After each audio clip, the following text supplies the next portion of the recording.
Here at Conso, we've got the global LP9971 post-bed industrial heavy-duty sewing machine. We will now give you a small demonstration about this sewing machine. Starting off, we will show you how to change the stitch length on these machines, as it might be quite difficult. You simply start off by pressing that button here, and you turn the balance wheel until you hear a click. There. And now you can see here, you can see numbers, and by turning the balance wheel now, you can change the stitch length. Once you're done, you simply let go of the button there, and you can start sewing.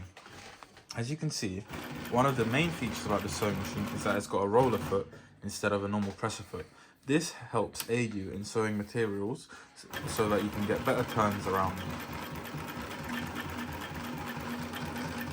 The post bed feature also helps you when sewing with bags, shoes and any other upholstery products. As you can see, the maneuverability on this machine is excellent compared to something which has a walking foot machine.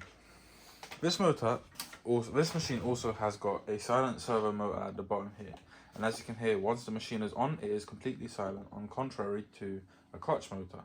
The speed can be changed on here as well by simply pressing the minus or the plus buttons there.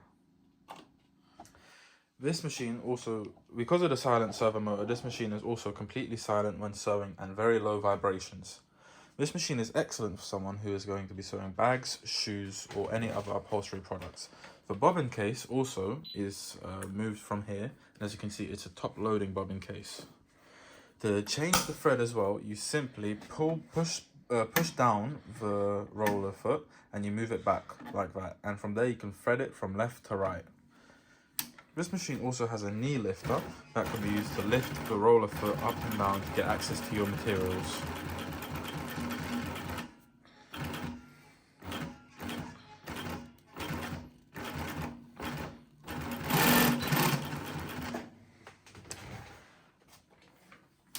As you can see, beautiful stitches no matter the size. For any other questions, please leave a comment in our comment box and we will try to get back to you as soon as possible. Also, if you'd like to see other machines, comment what machine you'd like and we will try to post a video about it. Thank you very much.